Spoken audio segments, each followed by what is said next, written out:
আমার নিজের আপন বাবার ঘরে আমি ঘুমানোর পর ঘুমের মধ্যে আমার বাবা আমার সাথে যেভাবে কাজ করল। বন্ধুরা, গল্পটি সম্পূর্ণ শুনলে আপনাদের মেশিন দিয়ে টপ টপ করে পানি চলে আসবে, তাই গল্পটি সম্পূর্ণ শোনার আগে অবশ্যই কানে হেডফোন লাগিয়ে নিবেন এবং হাতের কাজ করার আগে হাতের কাছে অবশ্যই টিস্যু রাখবেন। নদী রাতে তার বাবার ঘরে যায় এবং তাকে দেখে তার বাবা জেগে ওঠেন এবং জিজ্ঞাসা করেন, মামুনি, তুমি এত রাতে এখানে কি করছ? সব ঠিক তো? নদী বলে, পাপা, আমার মাথায় খুব তীব্র ব্যথা হচ্ছে এবং আমি খুব ভয়ও পাচ্ছি। আমি কি তোমার কাছে ঘুমোতে পারি? তার বাবা হেসে বলেন, হ্যাঁ, অবশ্যই মামুনি, এতে কোনো সমস্যা নেই। তুমি আরামে ঘুমো, আমি এখানেই তোমার পাশে আছি। নদী তার বাবার বিছানায় আরামে ঘুমিয়ে পড়ে এবং তার বাবা তার মাথা স্নেহে স্পর্শ করতে থাকেন। এতে মেয়েটি তৎক্ষণাৎ আরাম বোধ করে এবং ধীরে ধীরে ঘুমিয়ে পড়ে। সেদিন তার বাবা কিছুটা মদ্যপানও করেছিলেন এবং পরে ধীরে ধীরে তার বন্ধুদের সাথে। আজকের গল্পটি আপনাকে অবাক করে দেবে এবং আপনি কল্পনাও করতে পারবেন না যে একজন বাবা তার নিজের মেয়ের সাথে এমন কিছু করতে পারে। আজকের এই সত্য গল্পটি মধ্যপ্রদেশের একটি ছোট গ্রামের। গ্রামে একজন মানুষ তার ৩ সন্তান নিয়ে বাস করত। তার স্ত্রী একটি গুরুতর রোগে আক্রান্ত হয়েছিলেন। দীর্ঘ অসুস্থতার পর তার স্ত্রীর মৃত্যু হয় এবং ১ বছরের মধ্যে ঘরের অবস্থা খুবই খারাপ হয়ে যায়। তার ২ মেয়ের মধ্যে বড় মেয়ের বয়স ছিল প্রায় কিশোরী বছর এবং ছোট মেয়ের বয়স ছিল ১৪ বছর। সবচেয়ে ছোট ছেলের বয়স ছিল ৯ বছর। স্ত্রীর চিকিৎসায় তার সব টাকা পয়সা শেষ হয়ে গিয়েছিল, যার কারণে তার আর্থিক অবস্থা খুবই খারাপ হয়ে পড়ে এবং সে ঋণের মধ্যে ডুবে যায়। এই আর্থিক অবস্থার কারণে দিন দিন তার অবস্থা আরও খারাপ হতে থাকে এবং ঘর চালানো তার পক্ষে কঠিন হয়ে পড়ে। বাচ্চারাও তাদের মায়ের স্মৃতিতে নিঃশব্দ ও বিষণ্ণ হয়ে পড়ে। তার জন্য বাচ্চাদের সামলানো চ্যালেঞ্জিং হয়ে উঠছিল। ঘরের দায়িত্বের পাশাপাশি বাচ্চাদের দেখাশোনা করা তার পক্ষে কঠিন হয়ে পড়ে। সে ভাবত, যদি সে বাইরে কোনো শহরে গিয়ে কাজ করে টাকা উপার্জন করে, তাহলে বাচ্চাদের পড়াশোনা মারাত্মকভাবে ক্ষতিগ্রস্ত হতে পারে। আর যদি সে ঘরে থাকে, তাহলে ঘরের প্রয়োজনীয়তা ও খরচ মেটানো সম্ভব হবে না। এই সব ভেবে সে বেশ চিন্তিত থাকত। তখন তার মনে একটি ধারণা আসে যে, কেন না দ্বিতীয় বিয়ে করে ফেলা হয়? একটি নতুন স্ত্রী ঘরের দায়িত্ব সামলাতে সাহায্য করতে পারে এবং বাচ্চাদেরও সহজে সামলাতে পারবে। আর তখন আমি সম্পূর্ণ মুক্ত হয়ে কোনো শহরে গিয়ে কাজ করে উপার্জন করতে পারব। সে এই ধারণাটিকে গুরুত্বের সাথে নেয় এবং ভাবে যে এটি তার এবং বাচ্চাদের জন্য সবচেয়ে ভালো হবে। সে তার পরিবার ও কিছু কাছের আত্মীয়ের সাথে পরামর্শ করে। সবাই তাকে বোঝায় যে একটি নতুন বিয়ে থেকে তোমার সমস্যা কিছুটা কমতে পারে, কিন্তু এই বিষয়ে তোমার অবশ্যই বাচ্চাদের মতামত নেওয়া উচিত। তারপর সে এই বিষয়ে তার মেয়ের সাথে কথা বলে। সে বলে, মামুনি, আমি ভাবছি যে দ্বিতীয় বিয়ে করে ফেলি এবং তোমাদের জন্য একটি মা নিয়ে আসি। এতে তোমাদের দেখাশোনাও ভালোভাবে হবে এবং আমিও বাইরে উপার্জন করতে যেতে পারব। তোমাদের মা এই দুনিয়া থেকে চলে যাওয়ার পর তোমাদের যে অবস্থা হয়ে গেছে, তা এখন আমার পক্ষে দেখা সম্ভব হচ্ছে না। বাবার এই সব কথা শুনে মেয়েটি একদম চুপ হয়ে যায়। তার মুখ থেকে একটি শব্দ বের হয় না।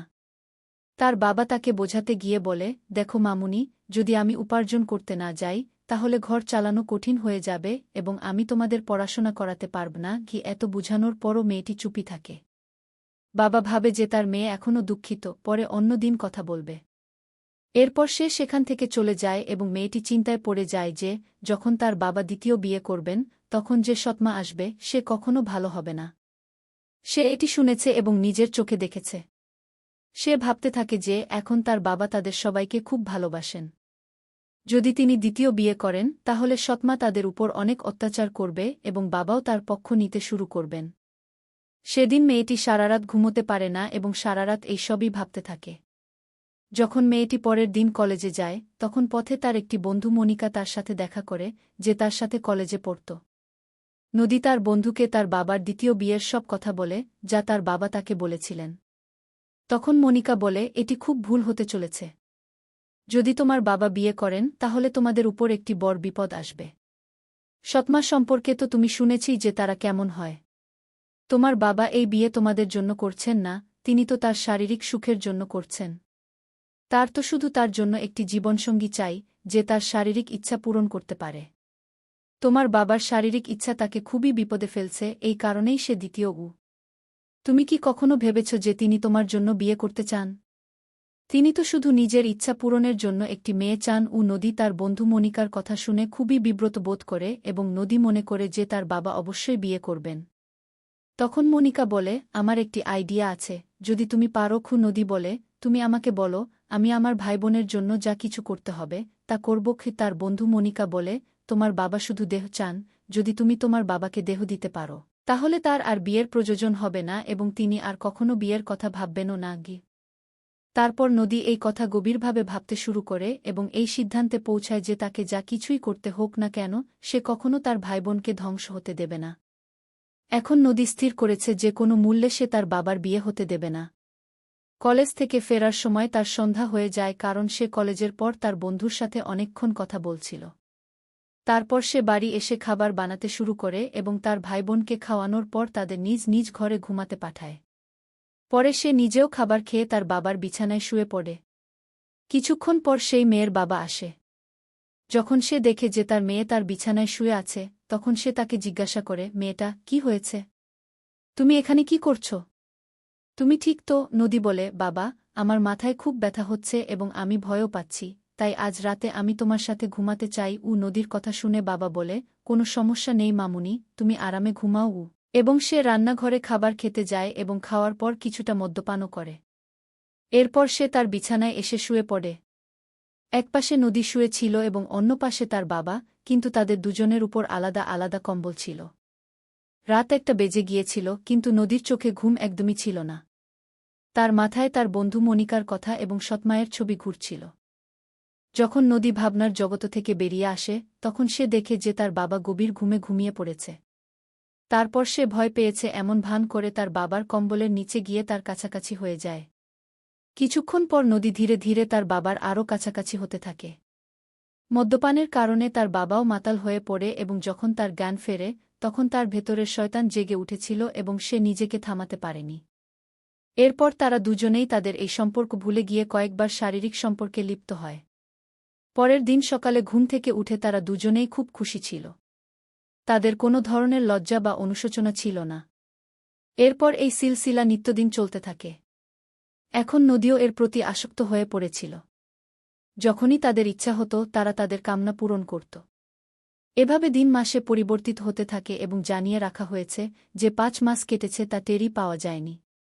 তারপর একদিন নদীর স্বাস্থ্য খারাপ হয়ে যায়। সে বমি এবং মাথা ঘোরানো শুরু করে। পরে সে চেকআপের জন্য ডাক্তারের ক্লিনিকে যায়। যখন তার রিপোর্ট আসে তখন তার পায়ের নিচে মাটি সরে যায়। ডাক্তার তাকে বলে যে সে 2 মাসের গর্ভবতী। তার গ্রামের একটি মহিলা সেই ক্লিনিকে পরিষ্কার পরিচ্ছন্নতার কাজ করত। যখন সেই মহিলা এই খবর জানতে পারে তখন সে পুরো গ্রামে ঢোল পিটিয়ে দেয় যে একটি কুমারী মেয়ে মা হতে চলেছে। ধীরে ধীরে এই খবর আগুনের মতো পুরো গ্রামে ছড়িয়ে পড়ে যে অমুক লোকের নিজের মেয়ের সাথে অবৈধ সম্পর্ক আছে।